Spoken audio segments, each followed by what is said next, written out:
Ready. Yeah, looking forward. All right, shall we? Yes, let's go. Okay, so I think we are live. So namaste, Ruchira, Namaste.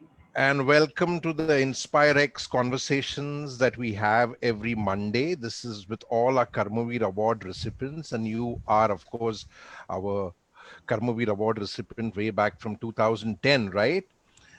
And Yes, I've been associated for that long. yes, and of course, we have nominated you for the Karmavir Maharatna now, which was to be given to you this year. But since it doesn't look like the awards will be happening this year, it'll probably happen next year, hopefully, Okay, because that's it good. doesn't look like the pandemic is going anywhere, at least for the next year and a half. Yeah, that's what my husband says. He's at the UN and he's doing the communications for COVID for the UN. So he Right. was saying that we can safely say October 21. Absolutely. And I think that also is still very tentative in case we have some way to kind of control this, because all the people who are talking about vaccines also have their own agendas to drive, which are very, very evil agendas, I would say, including the Bill Gates of the worlds.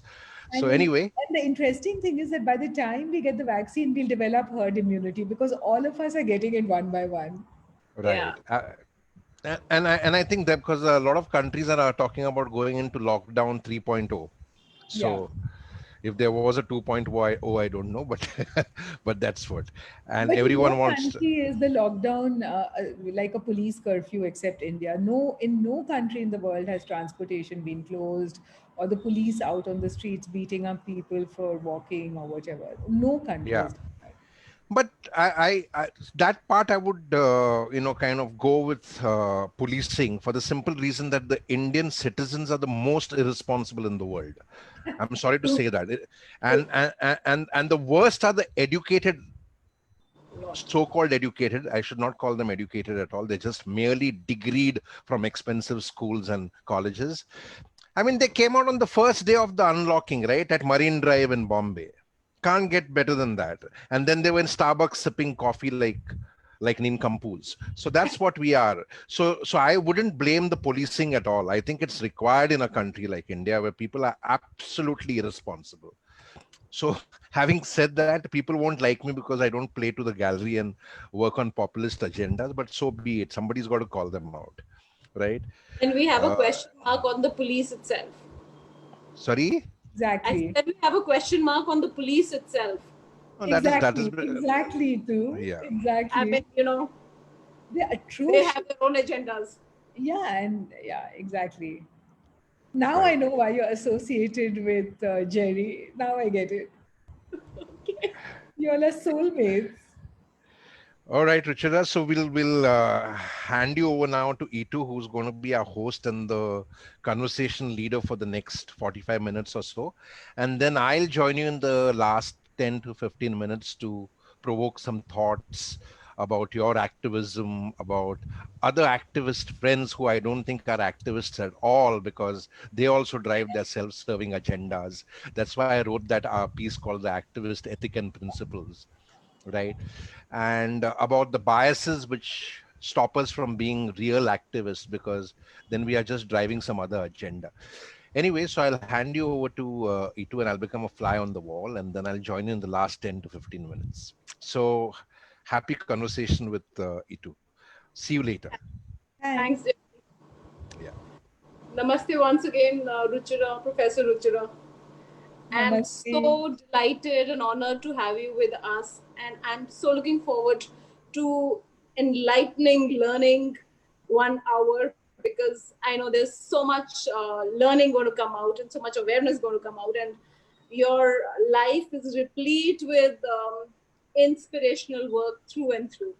But I'm going to begin with, I want you to take me through your journey as growing up years, and what was your childhood like? What was growing up years? Because I know that therein some seeds are always sown that come out when we grow up into into us taking up what we take up as our calling, as our purpose. Because tell me all about your writing and the causes that you later on went to associate with and talk about throughout the world.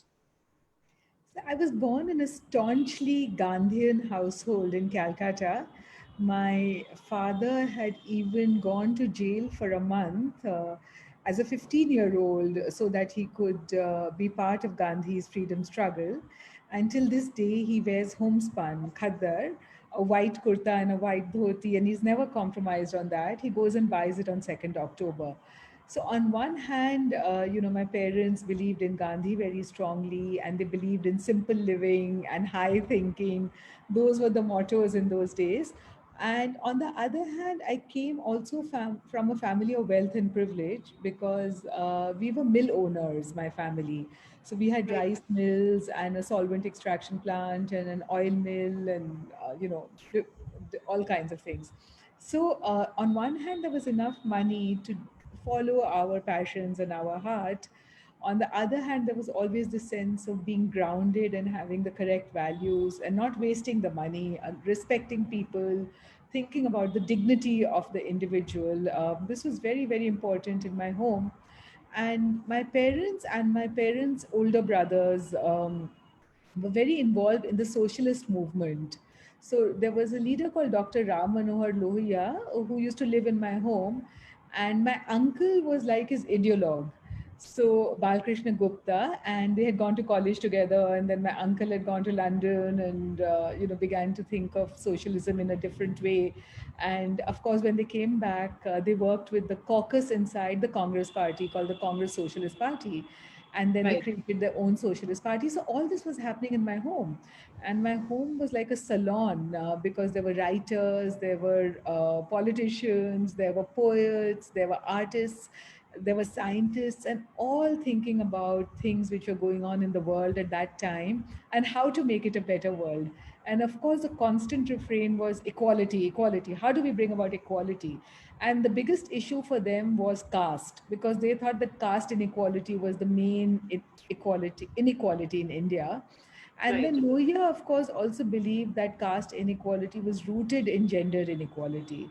He said because our bodies, women's bodies, are used to reproduce caste. And so men have to control women's bodies to do that. So we can't uproot one without uprooting the other. I think many of his followers did not understand that. But Lohia died at the age of 56, Mm. approximately the same age that I am now. Okay. And but he left such a huge impact that it led to huge caste upheavals in India. Yeah. And I met all the leaders who came from nothing, who were farmers. One was a stone crusher, and they went on to become the chief ministers of their state in Bihar, UP. They were given the first books in my house, and they still remember that. The first poetry they heard was in my home. So Right. I saw this transformation. I learned the Mm. possibility of movements, the Right. possibility of activism, the desire for equality at home. Mm. And I went to an all girls school, which was a good thing called Modern High in Calcutta. Right. And I didn't have to dumb down for the guys. We could Right. compete. We didn't have to sexualize ourselves. We didn't have to pout. Just be. Just be. And so Yeah. that was very, very nice. And I thrived in that atmosphere. I had a couple of really important teachers, important to me. One taught me the world of books. At home, of course, there were books, but she guided me through so many more books than I had at home.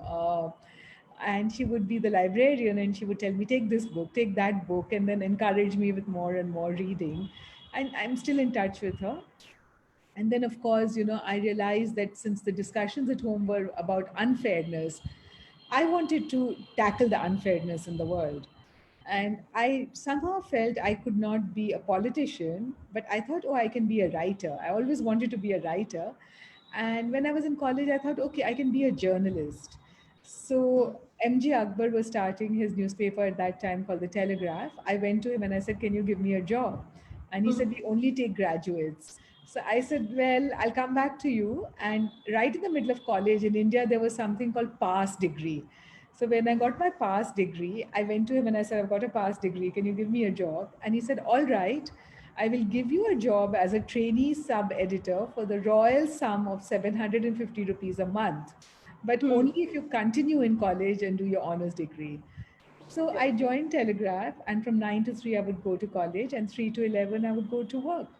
And there I began to look and report on women's issues, dowry deaths, caste riots where women were raped, armed struggles in the Northeast, where women's voices were silenced constantly. And I began to see the world in a broader way from then. And that then led to journalism activism. And then finally, of course, I was given a job as the political editor of Business India, and I moved to Delhi to do that. And again, something transformative happened to me at that time. I was covering a campaign by the BJP to demolish a mosque in North India called the Babri Masjid, on which they wanted to build a temple. And I Right. followed the leader L.K. Advani there. And to my horror, I found that not only was the temple, the mosque destroyed, but I had gone inside the mosque when they were destroying it, and I was in jeans and a loose shirt, very much like what I'm looking now. And the people destroying the mosque decided to kill me at the same time and sexually molest me at the same time.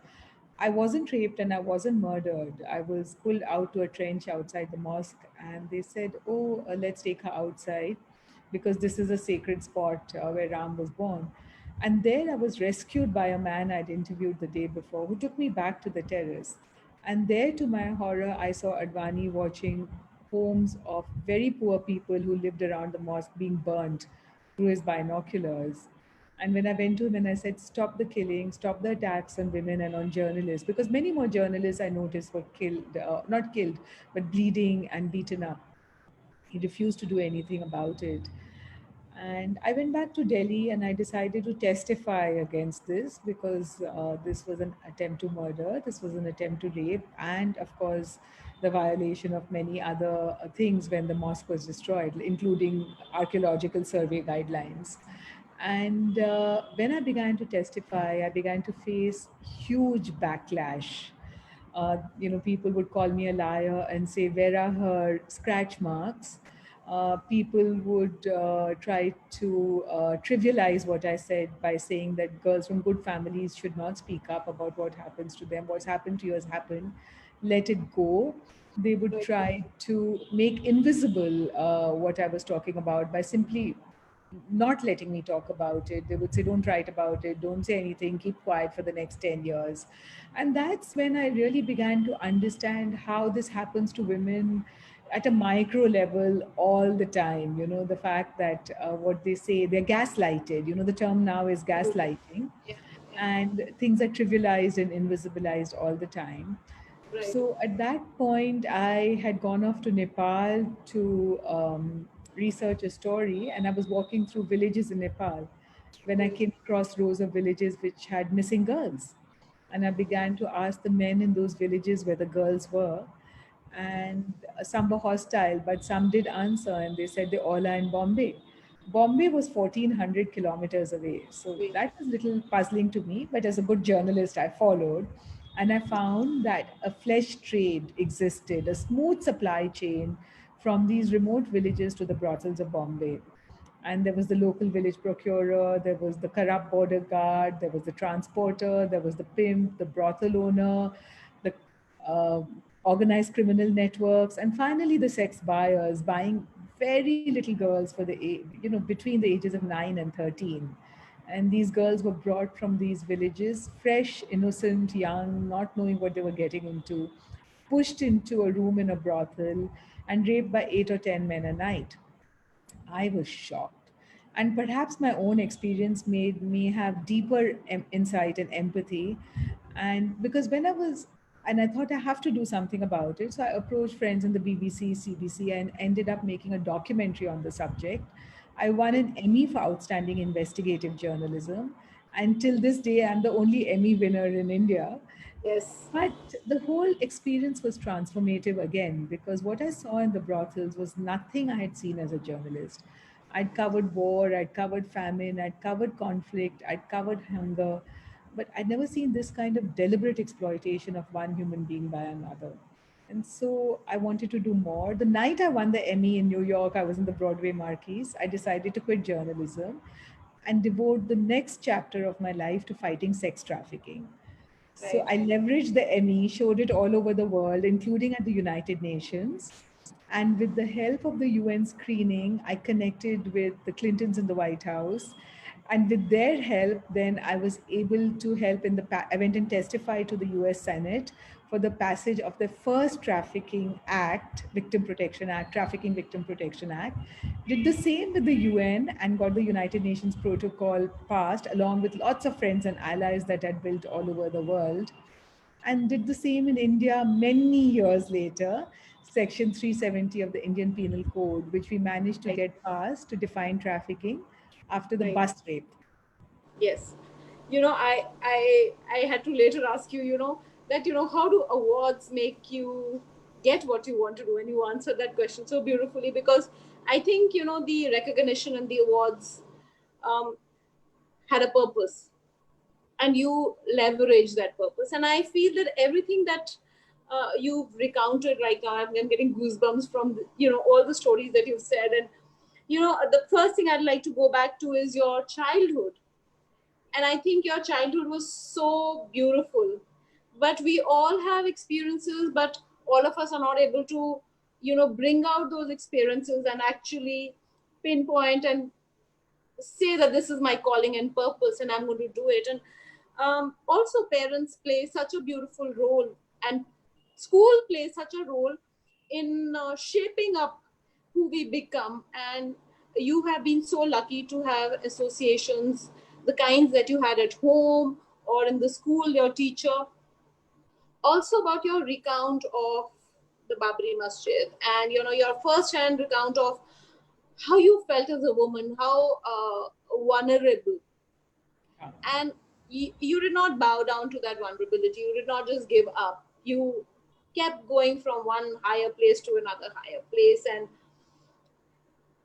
all of that. And it's, I mean, it also shows us the irony of so many things as a community, as a world per se, and how we are able to just live with things, just accept things.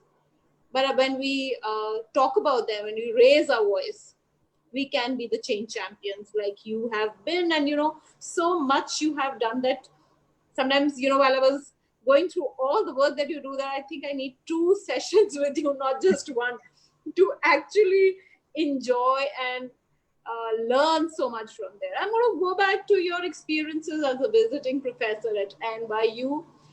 And also, you talked about your uh, foray into journalism and the wonderful work that you've done. So, also tell me, what's journalism and what's journalism to you? You've been a journalist, but you quit that because then you change your role. And I think in the activist role, you did bigger work than journalists do. And I'm also asking this question with a clause, a big question mark on journalism and the kind of journalism that we have in the country as of today, as we speak, that you don't feel like switching on the television. I haven't switched on my television for 2 years. So, I can see that, yeah. Yeah, even I stopped watching television for many years now, except if election results are being announced or something like that. But, to me, when I wanted to be a journalist, it was noble. And yeah, journalists would expose what was unfair in the world. It was for a absolutely. purpose, for a cause, that, there's inequality, there are things which are unfair. Journalists will go to the place where this unfairness existed. So we would always, our training was to go to the spot.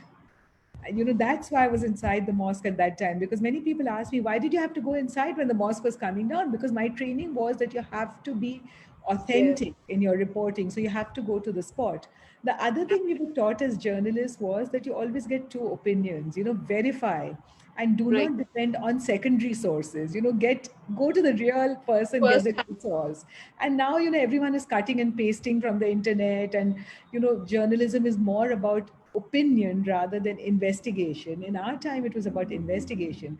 Things which are invisible, make them come to the surface so that society becomes more aware and conscious and something changes. It wasn't about shouting with an opinion, it was about presenting facts and weaving a narrative based on facts. So it True. was a very different thing, and it was very hard to get facts. It wasn't Hmm. easy. Like, we didn't have internet and all of that. Transport was harder. Budgets were small. I remember going to cover the armed struggles in the Northeast, and I was staying in the circuit house. I couldn't hire a car or anything. And I was trying to run around in little auto rickshaws and things like that, trying to find the Ulfa leader. And he showed up at midnight at the circuit Hmm. house, knocked on the door, and said, "You want to come now to our camp?" And I went sitting behind him on his motorcycle at midnight to some forest camp to interview him. And, that's all we had. We used to travel by train. I remember covering the Gorkha land agitation in Darjeeling. We Hmm. would always take the Darjeeling mail, and Hmm. four journalists would share a car and go there. And I remember staying in the Elgin Hotel at that time, and we would step out. There was always curfew, people were being killed, etc. And I remember one night I stepped out to take a walk, and I was hit by something on my face, Hmm. and I shone a torch on that thing, and it was a dead body hanging upside down. So there was no poor thing in journalism. We had no privilege. We didn't have five-star hotels. Sometimes we would have nowhere to wash. We would just keep going and going and going. So it was very, very different. No cell phones. So sometimes Right. you really put your life at risk when you were out there trying to get something. But the idea was to pursue the truth. That was Absolutely. really the importance of journalism. Muckraking, pursuing the truth.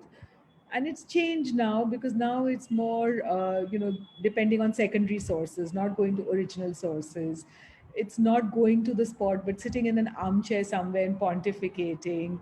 It is not covering things from all opinions, but just your Absolutely. own opinion waxing forth. We would never be able to do that. We would say that you can't have subjective journalism, you have to have objective journalism.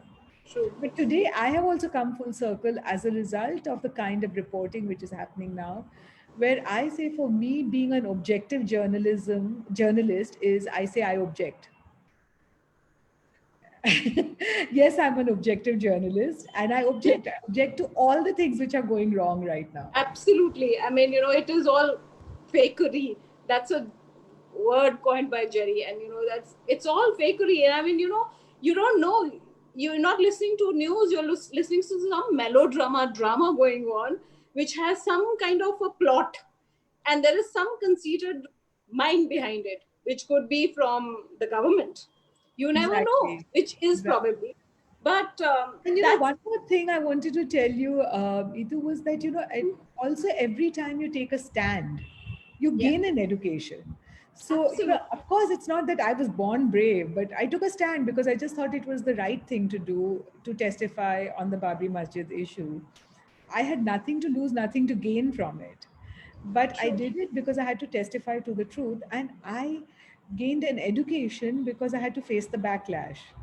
And I remember there was a man called Madhu Lime who was a very close friend of my father's, and I would go to meet him in Pandara Road in Delhi all the time. And he had played a very important role in the Goa liberation struggle, Right, gone to jail and all of that. His statue's there in Goa now. And he right. used to tell me that, this is how the steel was tempered.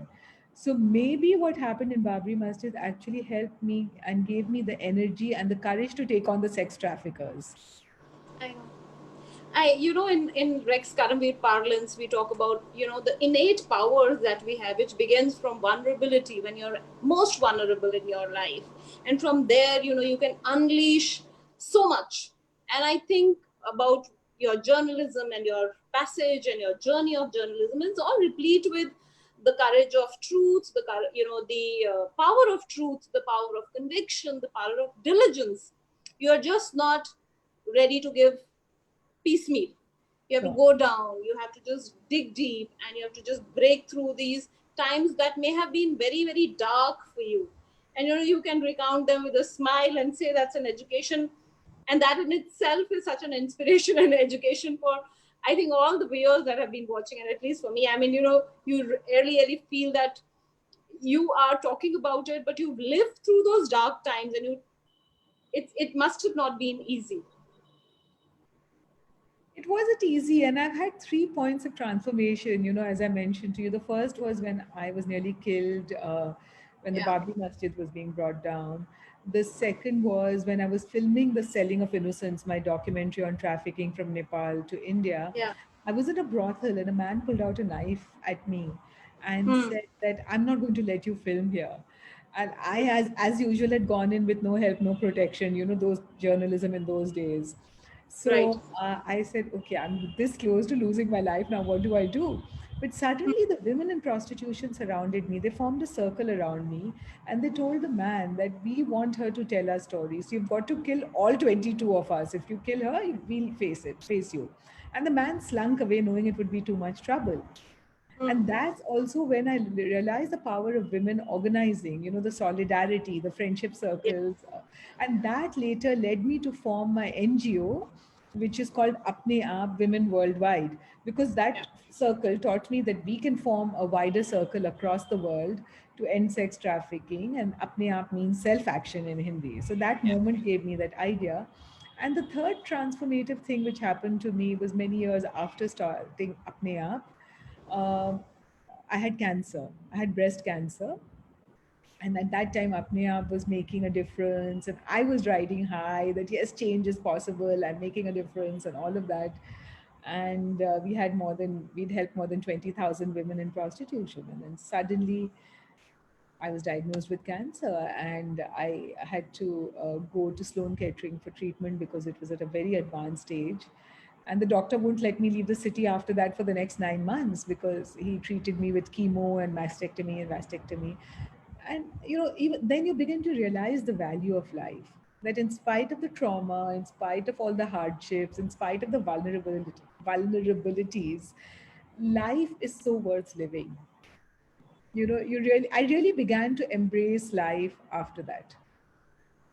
I'm like totally humble listening to every word you say, and um, so tell me more about Apne Aap Worldwide, and the Indian chapter and the all of that. Apne Aap, as I mentioned to you, after I made The Selling of Hmm. Innocence, I wanted to do more. I did two things. The first was that I joined the United Nations, and for Yeah. 10 years, I helped them all over the world, in Thailand, in Kosovo, in Iran, in New York, in Washington, D.C., Cambodia, Laos, Vietnam, Philippines, South Africa, Sweden, develop plans of action against trafficking. At the same time, I felt this is very top down. And Hmm. I, with my Gandhian roots, truly believe that change has to begin from the bottom. It's like a seed. And Yeah. unless the seed can grow into a tree, if I don't begin it at the bottom and I throw the seeds from the top, the seeds will never grow. True. And so I had to go back to the 22 women who had saved my life with the Okay. Emmy. I went back to them and I showed them the award, I showed them the movie, and I said, here I am, we've done it, we've told the story to the world. And they said, no, no, we've got to do much more than that. So I said, what? They said, we want to educate our daughters. And I said, yeah, I will admit them in school. They said, but they're first generation learners. They're growing up in the brothels with us. We've got to do it differently. So that's Hmm. when I realized that we'll have to form an organization which will be registered so that we can have a bank account, an office, we can hire professional staff, teachers, doctors, lawyers. So we did that Right. with the Right. 22 women in prostitution in Bombay, in Kamtipura, in the red light areas. Our Hmm. first meetings were on straw mats inside the brothels, and sometimes in the park, and we would also have meetings in Dilli Darbar. That was a restaurant there that time near Such Grand. a lot of dignity with to them also. Yes, That's their so much journey. of dignity to them because they deserve it.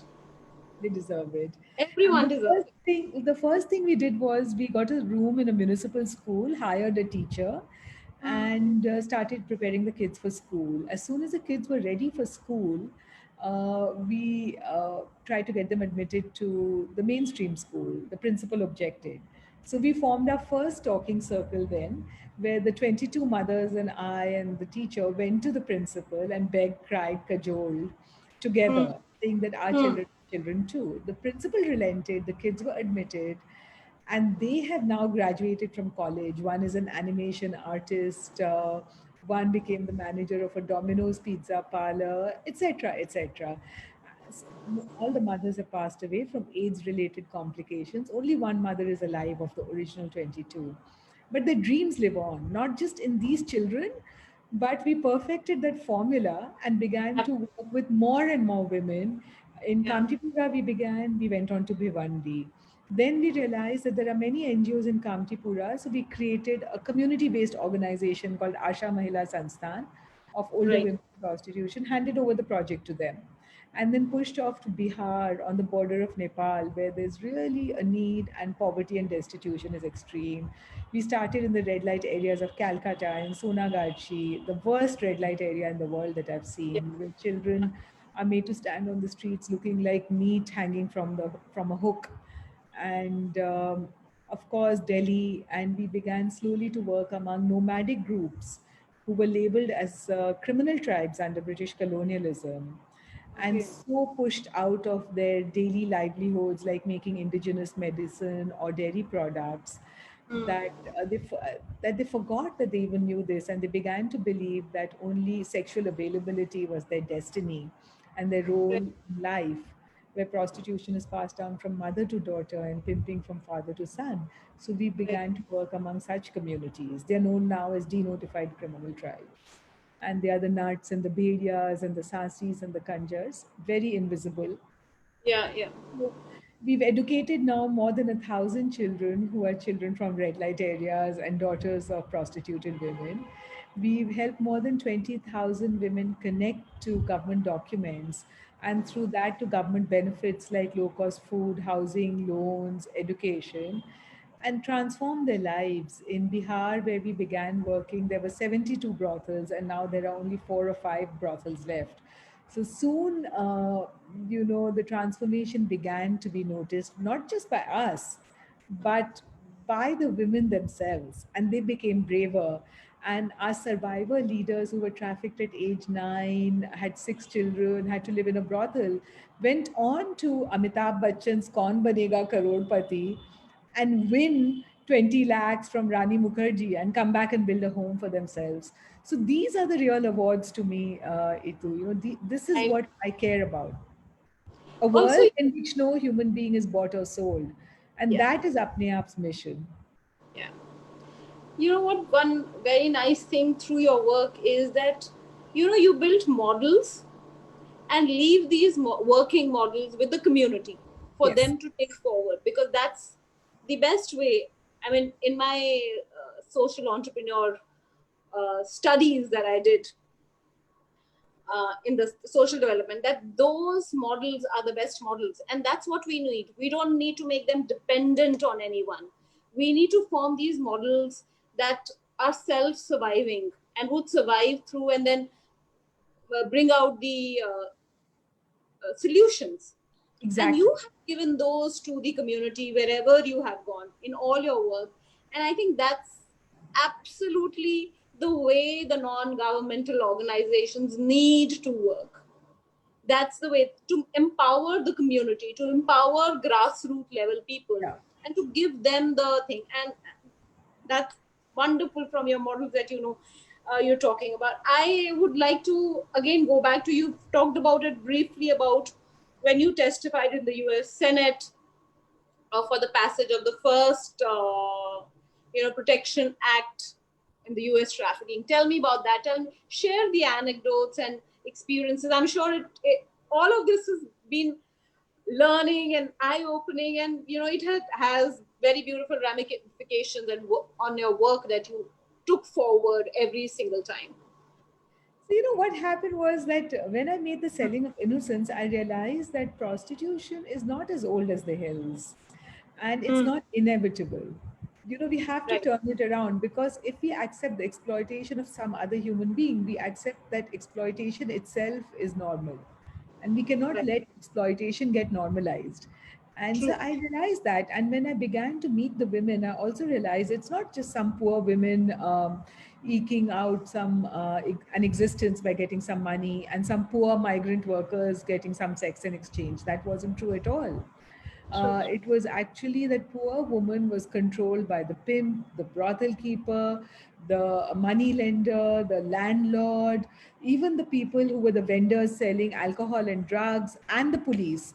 So she Hmm. was controlled by a whole system. Prostitution was a system, System. and that poor woman was getting no money in exchange. In fact, her body was consumed to the point that her shelf life lasted for 4 or 5 years, and then she would be left on the streets to die. So she, mortality in prostitution is 30 or 35 years. That's it. And so it wasn't that you earned more with more experience in prostitution. You actually ended up with a disease and death.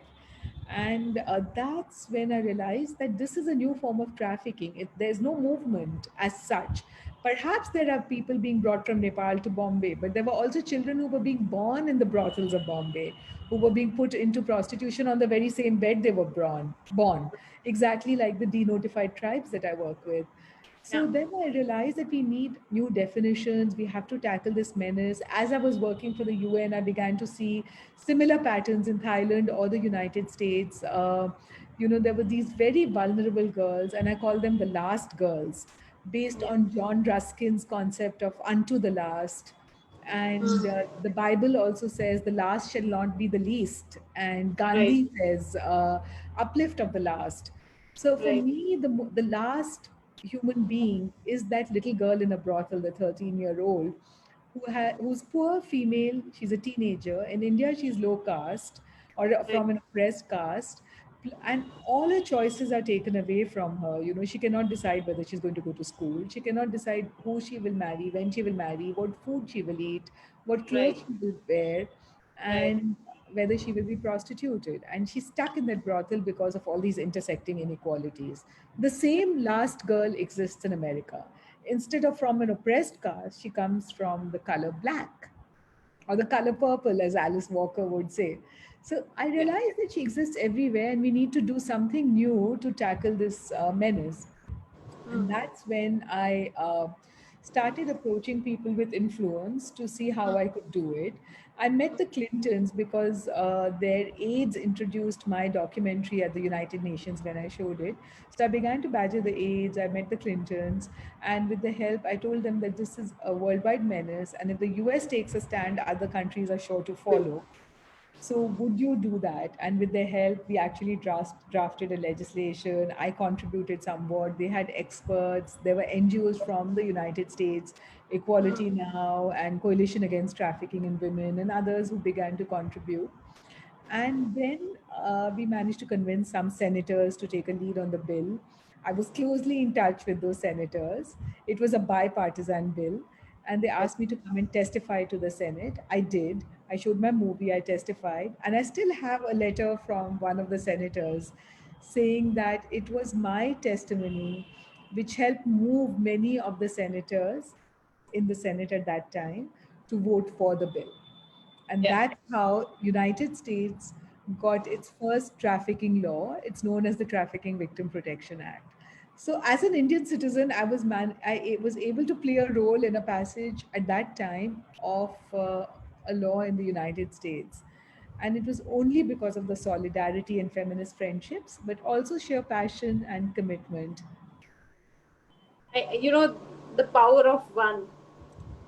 The power of one, and we at Rex say, together as one, we can right every wrong. That's one of our slug lines. So, you took it up upon yourself and shook the world around, everyone around. Do take me through the anti trafficking law, creating trafficking fund and survivors at the UN. And how was it like, the survivors speaking over there and at the human rights and all of that? It must have been a very, I don't even have words, Ruchira.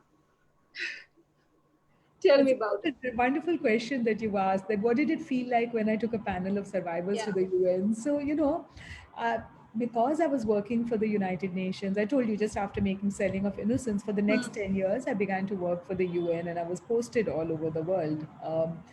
So I began to see that every country had trafficking issues, child protection issues, especially of the most marginalized, vulnerable communities. I began to see patterns, and I also made lots of friends. My documentary was like a dog and pony show. It had won an Emmy, so that had its own glamour.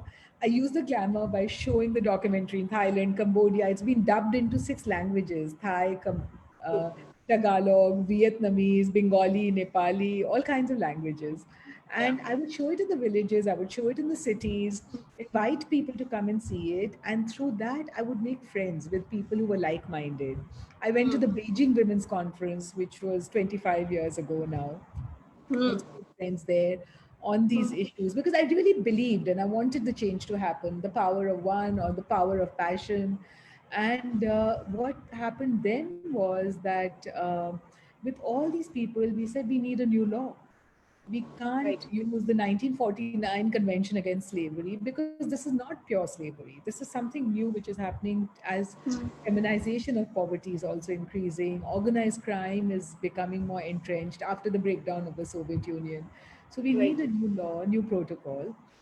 All of us began to badger our own countries, to delegates of our own country, to say that let's do this. And then we managed to draft something called the UN Protocol to End Trafficking in Persons, especially women and children. We wanted to emphasize that the majority of the trafficked are women and children. And we put 2 or 3 very radical things, very novel, unique things into the law. One was that we said movement is not essential to trafficking. So we made it already different from, 19th century slavery, where people were taken in chains from Africa and put in plantations in America. You could be a child of a bonded laborer on a farm working with your family, born there, and still be considered a trafficked person because movement was not essential. So we put that into the protocol, the UN protocol. The other Right. important thing we put into the UN protocol was we said that all countries have to address the vulnerability. Hmm. That is a root cause for trafficking. So, Right. we put that in, and we said we should discard the idea of choice, that if someone chooses to be a prostitute, that means she's not trafficked. She would still be considered trafficked and entitled to services. Because, Hmm. choices are made under your circumstances. So if you're poor and starving and your child is crying for food, you might say yes to prostitution. But it's a survival strategy. It's not a real choice. It's like Sophie's choice. Right. Right. Yeah. So we put that the choice is irrelevant and the victim has to be treated as a victim and get services. And the Right. third thing we did, which was very important, which happened, which is an outcome of the domestic violence movement, is that we shifted the blame from the victim to the perpetrator. So we said the woman is not a bad woman, which till Right. then people would always say, oh, these prostitutes are bad women, etc., or etc. We said no, she's a victim of circumstances, and her perpetrator needs to be punished just as in domestic violence, the sex buyer and the trafficker. So there should be no punishment under which she is punished. Because till then, many countries had laws where women were picked up by the police for soliciting in a public place or for being prostituted or whatever. We said, no, that absolutely cannot be done. And we have to punish the sex buyers and the traffickers, and we flipped that. And then once we got the UN protocol passed, and it was really hard because there were traffickers, I remember, in Vienna, where all the delegates were meeting for the passage of the UN protocol, and they were actually offering girls to the delegates to seduce them away from voting for the UN protocol. And we would be sitting in the lobby of these hotels. All the activists from all over the world, we decided we would break up and go to sit in the lobbies of different hotels and catch the delegates as soon as these traffickers would also try to catch So them. is there a mindset gangrene? Yes. So, from that to Hmm. where people would say, oh, prostitution is as old as the hills, or prostitution is inevitable, or what will men do if prostitutes don't exist? Girls from good families will be raped. Today, the norm is that everyone says it's sex trafficking. Nobody says it's changing. And that is thanks to the work we did first in the UN, then country after country after country. It was really hard, really, really hard. And that's why when I took survivors to speak at the UN, it was so important because till then, what was happening was just the AIDS movement was happening, and all these women would come and say, oh, we are doing prostitution out of choice. It's just a job like any other job. And all we want is a condom. And What I was seeing on the ground and other activists who worked on the ground, we Hmm. were seeing that actually, women want a condom as the eighth item on their wish list. First, they wanted a home. Second, they wanted food. Then they wanted education. Then they wanted a dignified job or education for their children. Then they wanted legal protection. The last thing was after they were trafficked, they wanted a condom. And that Right. was not like Human right. It's a human right, and they're as human as anyone else with their exactly. wishes and desires. Yeah. Exactly. And all the AIDS laws were being created to Hmm. protect the sex buyer from disease rather And, than protecting the women and girls from the sex buyer. yeah. Prostitution was, after all, commercial rape. The woman was not getting an orgasm every time she was raped. Right. Right. Money would be thrown to the brothel manager and she would be raped. And Yeah. body invasion, it was sheer body invasion. Male Right. prisoners understand this. Yes. And repeated body invasion has both mental and physical health consequences. Absolutely. So when a survivor could speak in the General Assembly, it meant a lot to me. I can imagine. Yeah, it would have been very, very powerful It was. on her part, and also the one who listened, and then all of this happened. I, I wanted to take the viewers through your much acclaimed published writings and the theme that is what it is. Also, tell me that your work is being archived in the Stanford University. Tell me about all of that. So, the acclaim is something, very often you get the acclaim after you've already done the work and, there's no time to think about the award. And then you begin to enjoy the award much later. Like, for example, the Karamveer Puraskar, when you all gave me, if you remember, I had cancer at that time. I couldn't even be here physically, but you Right. people still gave it to me in any case, right? And the moment I, it didn't sink in. But then Hmm. out of it emerged the friendship with Jerry. Now I'm talking to you. You're an interesting person who's walked into my life. So it's a Thank you. causal chain which I like from the Yeah. award. Yeah. I am also wanting to know from you that what's your dream world? A What would world you say in is which your no dream a world? world in which no human being is bought or sold. Yeah.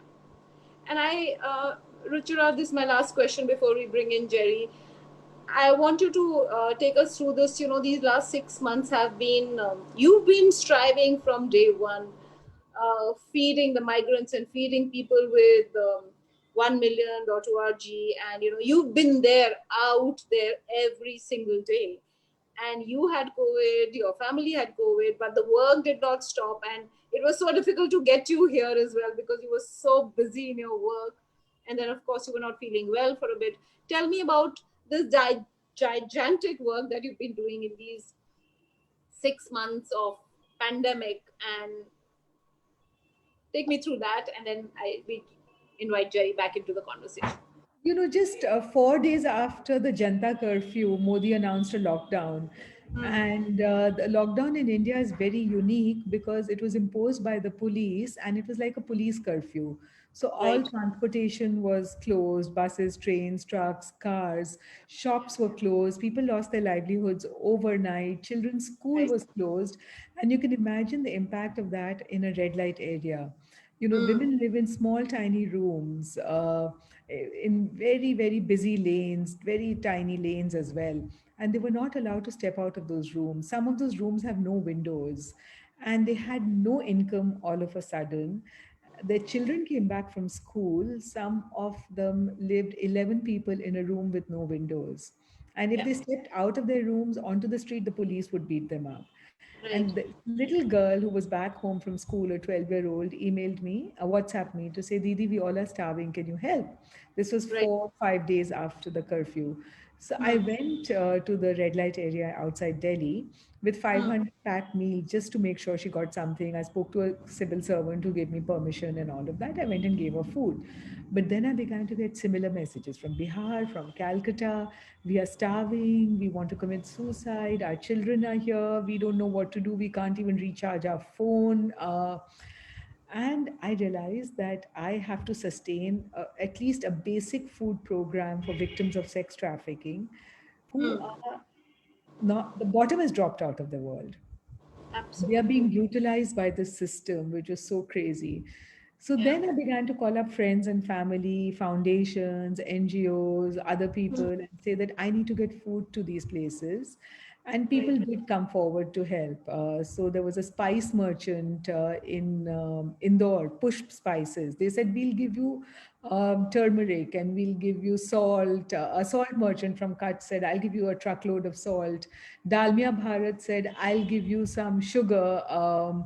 Then there was another sanitary pad manufacturer in Gorakhpur, Nine, and her Hmm. name is Payal Tulshan. She's given me more than 100,000 sanitary pads.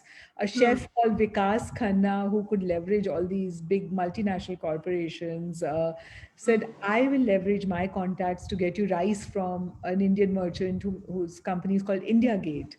We managed Yeah. to do that. Then we managed to get the National Disaster Relief Force on board to help us distribute because we could not reach everywhere given all the Right. circumstances of the lockdown. And we just kept it going. In the middle of that, floods hit Bengal and Right. Right. Bihar. So then, even reaching those places, even with the help of NDRF, became harder. Homes were washed away. So then we Hmm. began to give tarpaulin to the women along with the food and sanitary pads. And we've given millions of meals so far. It's possibly the largest food drive for victims of sex trafficking in the world. I have been, praised by the Organization for Security and Cooperation in Europe, by Foreign Policy, Guardian. Different people are coming forward acknowledging the work, but it's still so hard. And seeing when you go into a red light area and you see the children running around with no access to online education and just happy to get the food. They never crowd, they never push. They're super polite and they happily eat the food, joke with each other. I can see the smile and they go away. So, my thing is to sustain the 1 million meals program as long as I can to keep the food going so Right. that the women and the children can live to see another day and Right. one day turn 1 million meals into 1 million dreams. It will be. It will be. Professor Ruchira, you have done something that the government was not able to do. The government did not do. We all know that. And I think you've been a lone warrior who has just gone ahead and done it. There have been people like you who tried to reach out in pockets and wherever they could. But I think those were the saviors. People like you were the saviors in these times where the whole machinery of a nation had broken down actually, and we had let down our uh, our fellow citizens in the biggest way ever in the history of mankind. On this note, I'm going to invite Jerry back and take the conversation a little forward with more thought-provoking questions and insights from Jerry. So namaste once again, Ruchira. How are you? And well, thank you, Jerry. It's nice Good, to good, see you good. again. So I was listening in very closely with intent to understand what all you've been doing. I know a lot, but then there's still so much more to figure, right? So you seem to have a soft spot for the Clintons. Is that right? I do. And I somehow feel the Clintons could even have a stake in trafficking.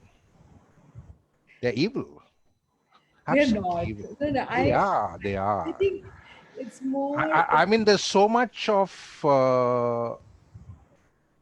things which were exposed about the Clintons thanks to WikiLeaks, which one cannot be blind to anymore.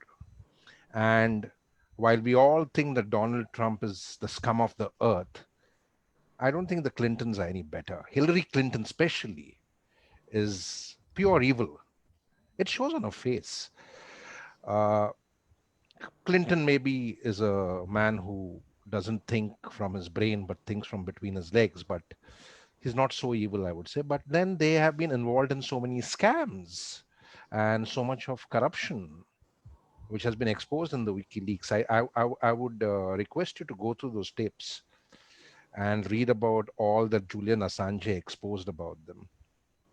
There's quite a lot there. And like I said, I always say this, that How can the president of the United States of America ever be a clean, well meaning, benevolent person when to become the president of the United States of America, you have to be a warmonger? You have to promote war because at the end of the day, the United States of America thrives on war because it's a business for them to sell armaments and nuclear deals and so on. So that was my first thing which I wanted to say about the Clintons. So be very careful. They may come across as the better people than Trump because Trump is in your face. But I still would then say that Trump is better because at least you can see the wolf. With the Clintons, they are like sheep. I mean, wolves in sheep disguise. That's more dangerous because you cannot see them coming, right? So that is my first insight to you. You can see a Modi coming, but you cannot see a Arvind Kejriwal coming, right? Arvind Kejriwal is as communal. That's the card he's playing in Goa right now, right? He's actually displaced Elvis Gomes, who's one of the most straightforward, uh, non-corrupt bureaucrats who was the president of Aam Aadmi Party in Goa, and he's asked him to kind of step down as the president and the convener because he wanted a Hindu person to be the president and convener. This has happened in Goa this week, in the last week. So we have to be careful because at the end of the day, I don't think there's any politician who can be considered to be seriously somebody who is well meaning for the human race and for the people, because at the end of the day they all indulge in petty politics. That said, I would agree that since the Clintons were in office at that time, at least Bill Clinton was, he would have a role to play in kind of passing some bills or passing some kind of legislation to contain and control trafficking. And if you actually see a few of these serials like Narcos, etc., I think one can become very aware of the kind of role that government and government bodies play in promoting narcotics, promoting trafficking, and so on, because it's all interrelated. At the end of the day, the United States of America, the government has a stake in Las Vegas. It can't get more stark than that, right? Because Las Vegas is your vice haven of the world, right? And the government of the United States has a huge stake in setting that up, which was actually set up by a mobster, right?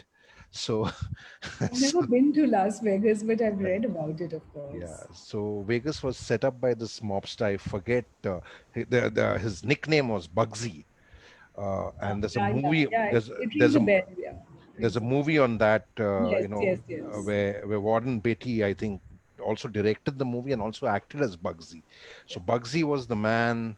I think his surname was Siegel, and he was the man who so-called had this vision for Vegas. But there were so many senators and governors and people from government who were involved in setting up Las Vegas. And Las Vegas is your den for trafficking. I don't think it gets more stark, right? So it shows you the role government plays. I remember, that in the past few weeks, there's this jackass called Sanjay Raut who's been in the news.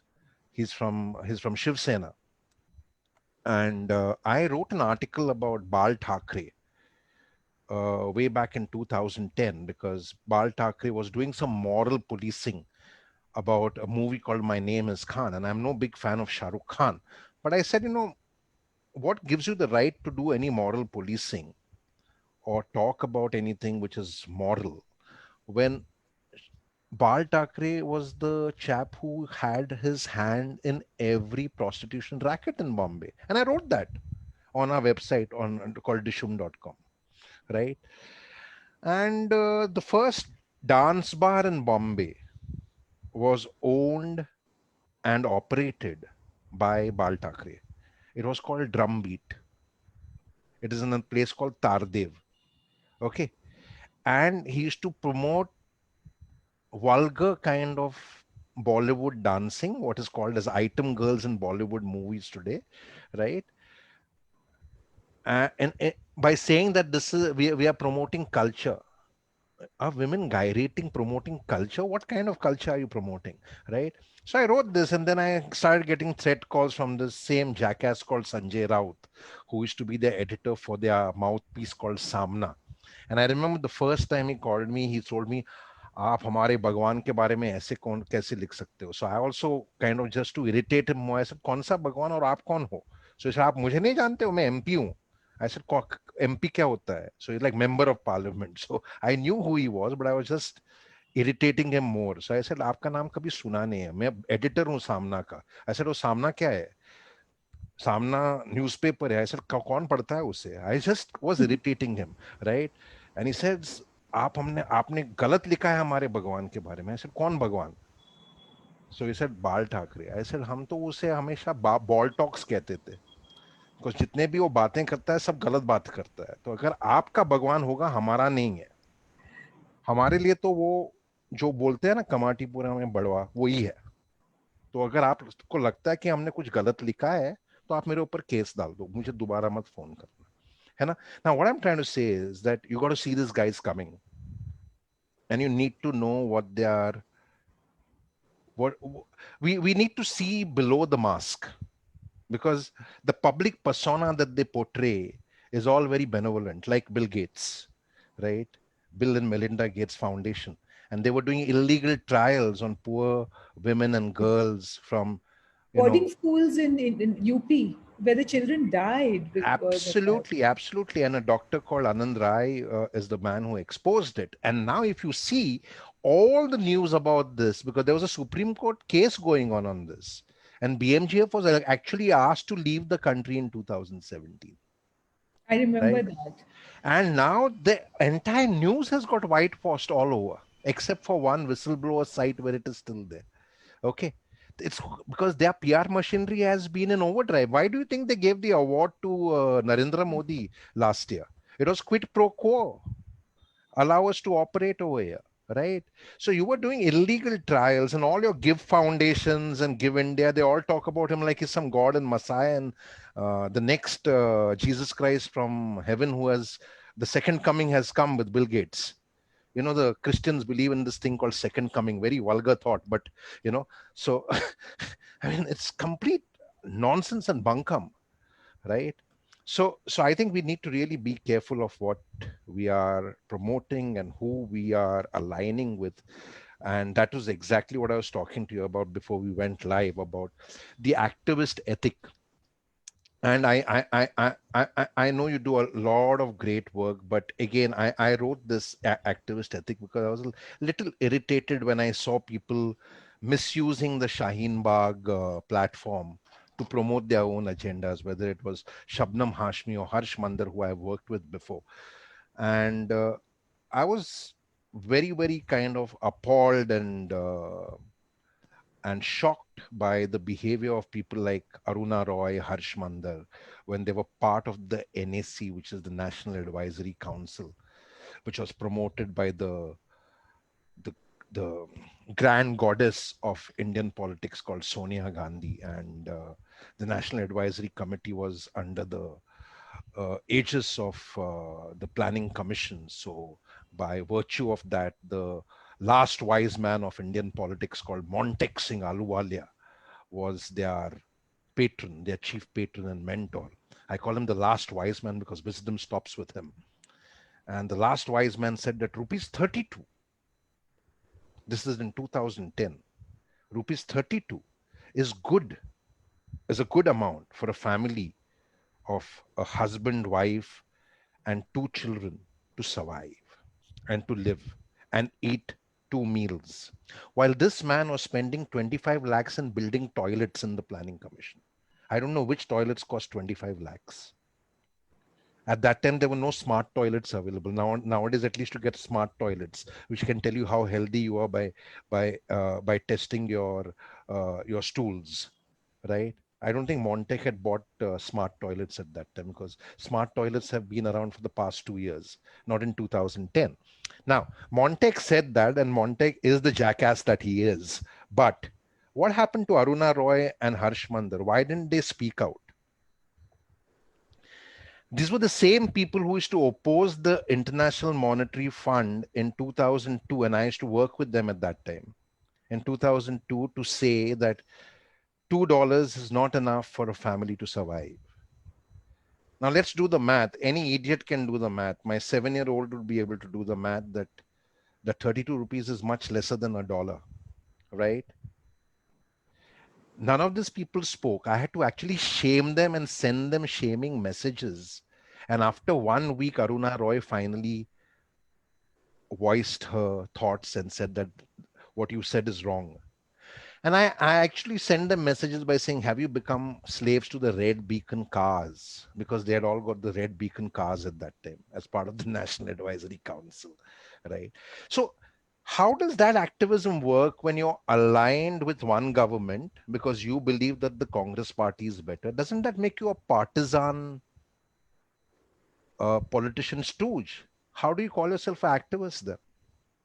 Shabnam Hashmi is another person. Your brother was killed by Congress in broad daylight. God damn it!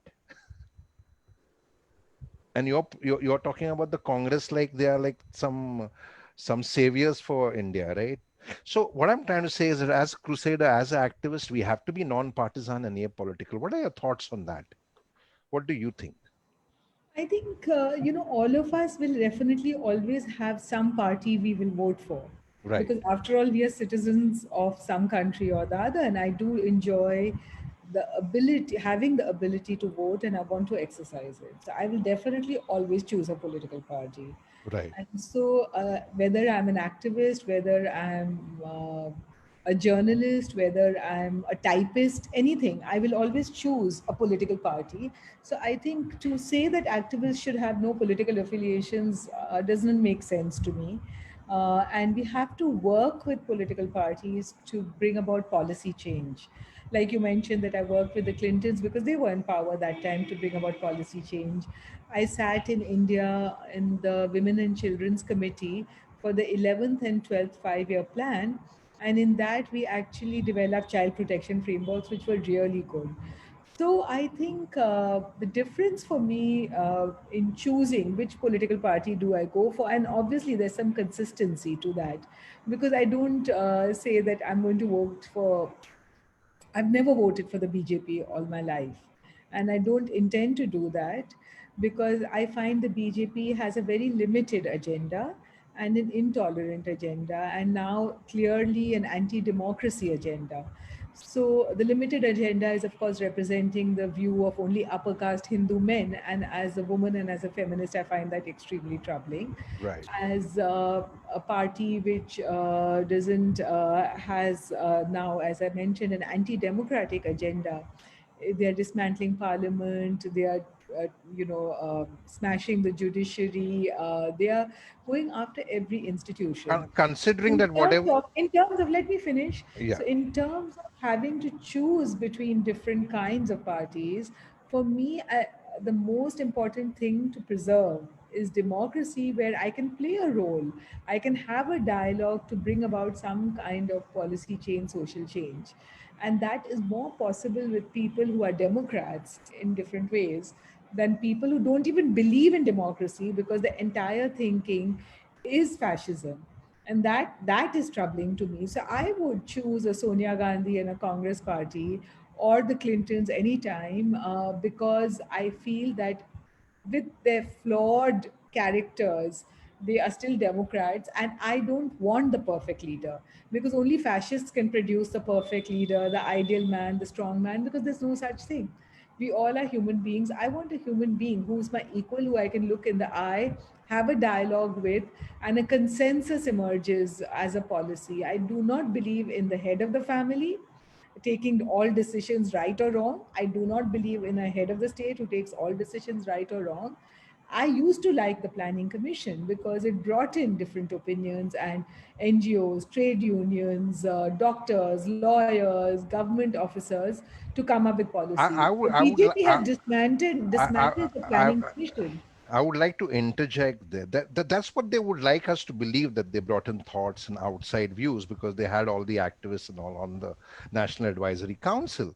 But Do you know that none of the 66,000 crores which was announced as farmer waivers ever reached farmers? Most of that was siphoned off and scammed by the Chidambarams and the Montecs of the world. Now, having said that, you said that you believe in preserving the values of democracy. But if you see whatever these current guys are doing in the BJP, and they are absolutely wrong, no doubt, but this has been set in a precedent which was done by the Congress party with the emergency. How can we ever forget that? How can we say Congress is better, right? Because the emergency was a stark example of complete what do you call it, it was a complete abuse of their democratic values. An emergency was done by Indira Gandhi, which is the Indian National Congress, right? You know, my If you family was see, affected by the emergency. George Fernandez came to my home, and my father had gone to get Chinese food. And when he came back, he saw security people outside and turned away, so he wasn't arrested because of that. And there was sort of an underground railroad running through our home, so I know the what the emergency meant in terms of people being picked up, put into jail, etc. But the fact is that Indira Gandhi, because she had been brought up in a democratic ethos, finally succumbed a few months into this to say that she would have an election, and she lost electorally. So she did have authoritarian tendencies, and there was a geopolitics at play at that time, but she actually came back to democracy, which saved this country. And today, and that's they're because changing the system itself. So that is why the emergency and what is going on now, which is pure fascism, is very different. This is very, very different. but what I'm saying is that the Because what stonewall. Germany did and Italy did and Spain did under Franco Mussolini and, of course, Hitler and the Holocaust, driven purely by corporate capitalism, to the point that people were worked to the bone in concentration camps and died. Emergency did not do that. But now we do have concentration camps in Assam where, people are being put in, Muslims mostly, and being told that unless we won't give you citizenship papers. People's citizenships are being taken away. Concentration camps exist in Assam. Even COVID is not an excuse to let them out, Right. and they're doing hard labor. Like I said, the wolves in government right now are very stark and in the face, and you can see them coming. But what about Salva Judum? Have you heard of Salva Judum? This I have, yeah, in Madhya Congress Pradesh. Congress promoted that. So how are they different from the Congress promoted that along with their crony I capitalists? think it's purely wrong, and basically it's like Frankenstein, right? Like their own monsters are now coming, have actually eaten them up. So there's also the possibility of change, of introspection and thinking. So we have to look at things in the present. Mm. We can't look at the past. We don't know what the No, future holds. there's So this I have to take very a old decision in the saying. present, and I come from the land of the Buddha, and no one better than Buddha to explain that you have to live in the present. So for No, me to live present, but it is Congress also is said that talking, those who do Rahul not Gandhi is do, talking, making sense. Rahul Gandhi is making sense. seriously. And he is talking about unemployment, whereas Modi is not making sense because his actions are causing more unemployment. So for me, I have to look in the present. But And also, the the other entire thing is RSS, which is the mother goddess of the BJP, is rooted in fascism. That is the ideology. So come what may, they will implement it. Congress will go back and forth because they are rooted in Gandhian socialism. considering that you had two of the biggest communal riots in the Congress regime, the Sikh riots and the riots in Bhagalpur, right? Never forget that, because I mean they may show you a very secular face, but they're as fascist as the BJP. That's why they have reservations. What is it? It's just vote bank politics, right? Where you divided people on castes and things like that. So where is that secular? So I think we need to look at the big picture. And if we do not remember history, then we are condemned to repeat it. So we cannot just look at current and future. We have to look at what has happened in the past. And some bad precedents have been set in the past, because of which the BJP is doing what they're doing right now. I Also remember. some very good precedents have been set in the past because of which the BJP has a resistance today. And that's also Congress's history and legacy. That's what I'm saying. I don't want to be someone who's defending just the Congress. But I also would defend the Samajwadi Party and the Rashtriya Janata Dal in spite of their corruption and all of that, or the Bahujan Samaj Party, because I think multiple opinions need to exist, or the Trinamool Congress, or many of our wonderful regional parties, because I think that thanks to these multiple parties, there are checks and balances, and none of them have fascist tendencies except the BJP. No, Not even Shiv Sena. but if you remember when some people had spoken against Mamta, Mamta, what's her surname? Uh, the CM of Banerjee. Banerjee, Mamta Banerjee. A lot of people were imprisoned. And Mahua Moitra in parliament spoke about how democratic values are getting abused by picking up people, by picking up students from JNU, etc. But Mamta did the same when students spoke against her, right? So how can a Mahua Moitra now again speak against a Modi, which he's absolutely wrong? I'm not for Modi at all. He's a complete jackass. But what I'm trying to say is you can't be duplicitous about this. If you're calling out Modi, you got to call out I think Mamata that Banerjee this is also. the moment of reckoning. And this is the reason why the fascists are taking over, because I think the hypocrisies of many of the democratic parties are exposed and people are angry. So, to teach a lesson, they're choosing something worse. They're not choosing something better. That's And what. that is That's what. But dangerous. that between the deep sea, I've been saying this, that between the deep sea, the devil, and the ravine, the people are choosing the devil because at least you can fight the devil. With the deep sea, you'll drown. With the ravine, you'll die. Right. So it's like Aam Aadmi Party. I mean, you had the person who was their law minister entering a house and troubling these African people by saying that they are sex workers and prostitutes.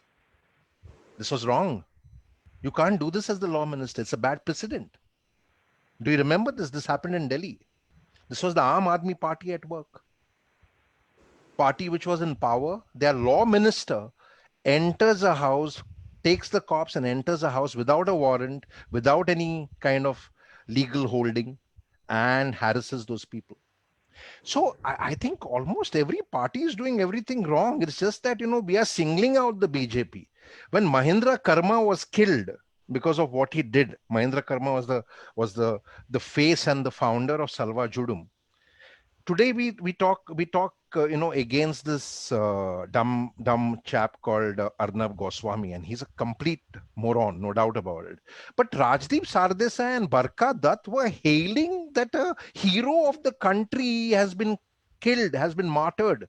Mahendra Karma, the founder of Salva Judum, a body which was created so that women would be raped, men would be killed to usurp their land, was being hailed as a national hero. And who created Salva Judum and Mahendra Karma? Congress. Congress was in power at that time. For whom? For POSCO, for companies which had interest in land over there, in mining over there, Vedanta. These are all the companies which sponsored the Salva Judum, right? And yet we say that crony capitalism is only happening for BJP. No, it's been there for Congress also. So I think we need to look at the big picture rather than saying that I would only vote for Congress because I would never vote for BJP. The point is, like, finally, the people have become fed up of Congress. The only reason Narendra Modi is winning is not because he's great. And you're right, there's no such thing as perfection. Now, and Narendra Modi is not winning because he's great. Narendra Modi is winning because there's no other choice, and people are fed up of what the Congress did. Congress was in the face corrupt in the last few years. In the second term, when Manmohan Singh came in, the corruption had gone to an all-time high. My God, you were fed up, right? And that's how people voted for BJP, because they couldn't take that kind of corruption anymore. India Against Corruption was formed. Now Prashant Bhushan, who was very much right, the inner coterie of the India Against Corruption and Aam Aadmi Party, is today saying that India Against Corruption and Aam Aadmi Party was a body promoted and funded by BJP and RSS. Have you heard of this? Hmm. This was said in the last week. Prashant Bhushan said it. Not that Prashant Bhushan has any credibility, because he and his father have been running an extortion racket for long. So how do you kind of trust this kind of activists anymore? That is my big question. If you remember, the entire team Anna, as they were called during India Against Corruption, all of them had skeletons in their closet, right from a Kiran Bedi to a Prashant Bhushan to everybody.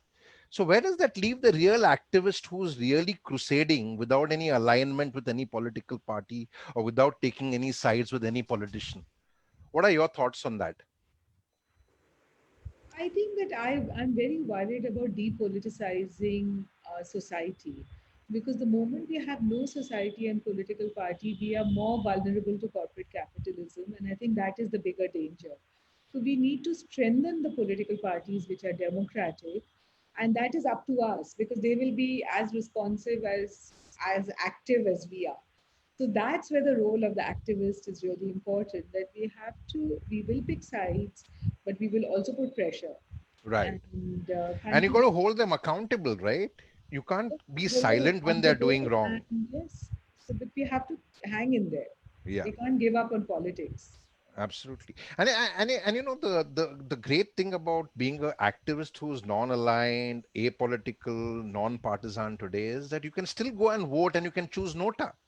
Right, because that has also come out as a part of the electoral reforms, and happy to tell you that we had worked on that with James Michael Lingdo. It was part of the Rex Ideas for Action thing with James Michael Lingdo and Krishnamurti. And we've given the entire docket on what electoral reforms are needed, and Mr. Qureshi was the chief election commissioner at that time, and also a Karmavir Puraskar award recipient. In within the week set up a committee to say that we should implement this, because what we proposed is that we move from first past the post to PR, which is proportionate representation in parliament, right? Which is not there. And I think that is the need of the hour. So tell us more about 1 million meals and how has the journey been with that? It's been fantastic, because it's been about sharing, Hmm. and it's been about seeing the impact of what you do right away on the ground. And Right, it's super right, relevant because people are starving, and all the government announcements about getting food to 84 crore people or whatever every day, they are not reaching the vulnerable and the undocumented and the most marginalized. There's corruption in the supply chain, starting from Food Corporation of India possibly to the dealer, the ration dealer in the little slum. So right, everywhere trucks are disappearing, food trucks are disappearing, and including even the big five NGOs who claim to be doing very good work. They are also hoarding some of the food. So there's right, a lot of corruption, and the vulnerable don't even know that, because the names are put on a list, their phone right, numbers are taken. The district magistrate will say, I distributed 100,000 quintal of rice, give them 20,000, 80,000 will be sold in a corrupt truck somewhere, which will go away to someone's go down. So there's all this going on, and the food is not reaching. And right, I know this because I work on the ground, I work inside red light areas, and the victims of sex trafficking are not getting food. And I went through some very strange experiences talking to governments, and this is across all political parties. right, Aam Aadmi government in Delhi, they would say, oh, call up this ward officer, that district magistrate. And for weeks, they would not get food, while the district magistrate would assure me that they have got the food. Which I'm right. talking to the human being, I'm talking to the child right in front of me. She hasn't got the food. How can you tell me that she's got the food? Absolutely, So there was absolutely. absolute discrepancy. But on the other hand, there is a sharing India. So there are people who bypass the government, and they continue to hold our society together.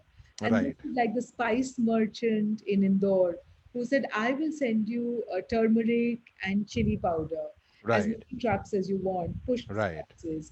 Or rice manufacturers in Punjab and Delhi called India Gate to give me quintals and quintals of rice. right. Yes, Or I know. I'm aware of that, and sorghum. many And people rose to the occasion. Yeah. exactly, people rose to the occasion, and they gave me an even very small merchants. Right, It was a little restaurant here in Calcutta called Sanja Chula. And he said, right, I will give you so many meals.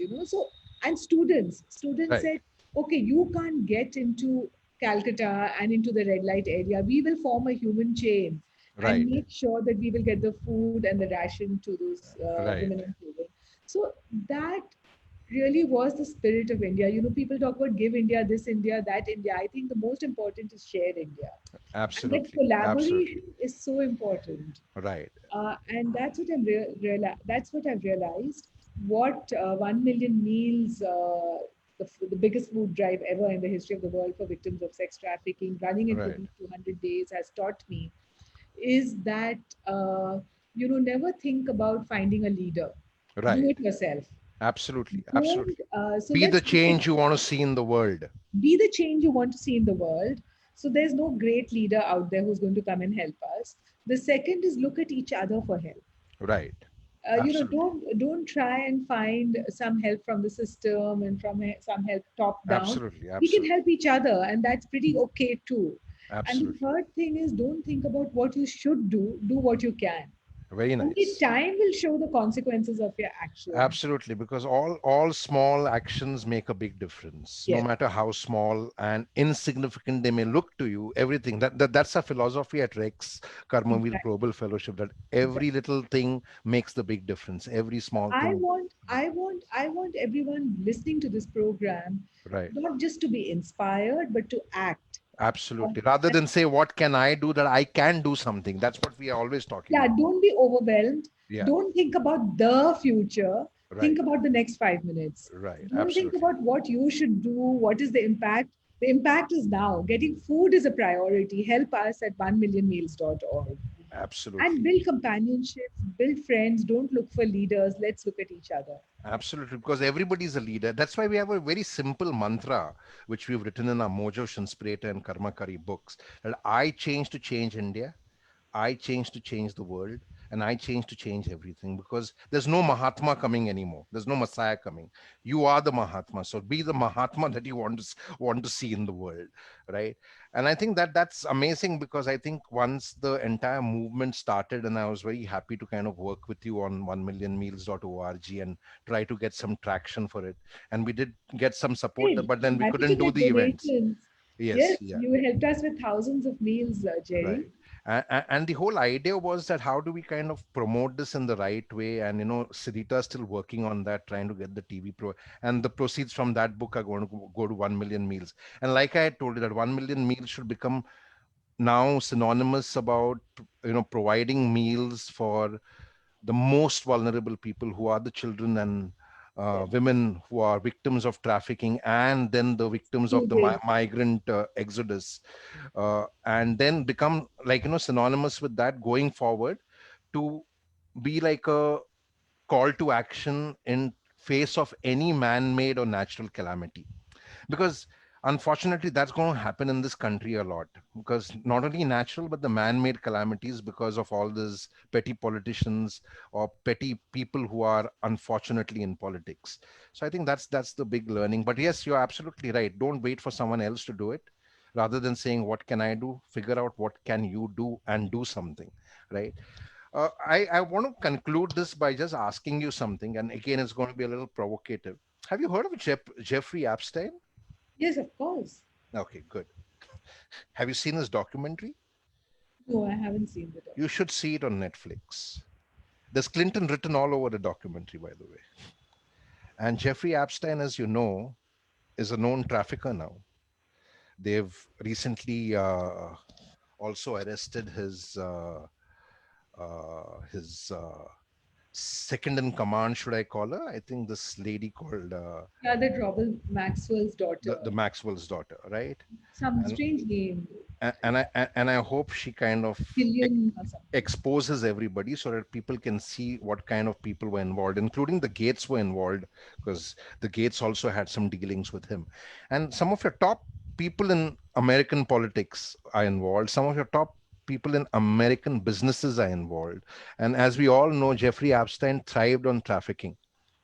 So how do we kind of figure out who are these people who are really benevolent, and who are the people who are just wearing masks? Do you have any insights on that? Because a lot of people thought Jeffrey Epstein was one of the best philanthropists for a long time. How do we kind of figure this out in our society, which is becoming more and more corrupt and dirty by the day? There's a certain My motto is to go with trust rather than not trust because I don't want to become like a sniffer dog. That's not my role. I see my role as somebody who's trying to help. Hmm. I would rather trust people till it's proven otherwise rather than the opposite. Okay, okay, okay. So you would just go extend trust without doing any due diligence, is what you're saying? I read the papers, I meet people, I have some antenna, I'm an educated person. Of course, I Right, use the commonsensical approach. right, Beyond that, what else can you do right now? right. I remember asking this because one of the things which Mother Teresa used to always say, in fact, our founding mascots for the Right Every Wrong movement, which is now Rex, right, and the Karmavir Awards were Gandhi and Mother Teresa. And while I love both their teachings, I have my reservations about both of them, right? In- And more so, so, more no so about more so human being about should be treated Gandhi, as a statue. right? Every human being is a human being. Absolutely, absolutely. And Mother Teresa, one of the things which I have a problem with is that she used to have this precondition about conversion to get treated, which I think was wrong, because even if Jesus was there, he would have told you that you don't need to convert anybody to Christianity, just heal them, right? And the second thing which she used to always say is that one need not question the color of money, take money from anybody, right? Now, I basically am a stickler for ethical fundraising, which means that you need to see the color of money. And that's exactly, we had Srinath Reddy from PHFI on the talk a couple of weeks ago. And I wrote the ethical policy for Public Health Foundation of India because it was positioned as a public-private partnership. And I said we cannot take money from pharma companies because why would pharma be interested in preventing diseases, right? Public health is all about preventing diseases. We cannot take money from tobacco companies, liquor companies, because they are direct public health hazards. And then you cannot take money from companies who are doing everything wrong and unethical by polluting environment, because environment is a public health connect, right? And unfortunately, that ethical policy was not followed to the T, because Rajat Gupta, who was the founding chairman of Public Health Foundation of India, and that was the big debate I had with him, kept telling me I made promises to friends to accept their money and bring them on board. Now, similarly, Mother Teresa is now coming under the scanner because there have been issues of trafficking in some of the homes over there. I'm sure you heard about it. What are your thoughts about the color of money, basically, in fundraising, since we are all in the philanthropic sector? I agree with you that I think, as much as we can, we should do due diligence Right, and have our own set of standards and norms. It doesn't have to be the same as every other NGO, right, but at least we have to have our own norms and choose right, according to that. I would say right. that. Excellent. So, on that note of agreement, I shall call. Thank you so much. Pleasure talking to you. Any closing insights from you and Itu, and then we shall call it a day and call it a evening. I would ask everyone listening to this program to remember hope is a form of planning. So let's all hope together that we can make this a better world and that trust is a form of solidarity. And without trust, you can't go forward. So believe Absolutely, in trust based philanthropy. Don't look for data on impact and all of that because that's what big foundations do. Small absolutely. grassroots NGOs need your trust, need your support, and you can hope with them by helping them as much as you can. Very nice. One of the programs that I teach in corporates and organizations where I coach is how to build teams with trust and relationships of trust. And like you said, I completely agree with you.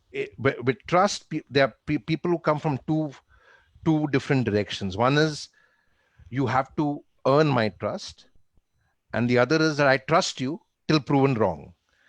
And I also follow the latter, just like you. But unfortunately, I think with the way the world is going, and in the history of Karmavir, we have only revoked two awards. We are the only award ceremony which revokes awards. Nobody else does it. Maxase doesn't do it, Nobel doesn't do it, right? So, and Nobel is now going to give an award to Donald Trump, I'm told. So so I that so doubt much it. I don't so think much that's happening. I don't think you, that's you going to happen. you'll be surprised if they could give it to Obama. Why not Trump, right?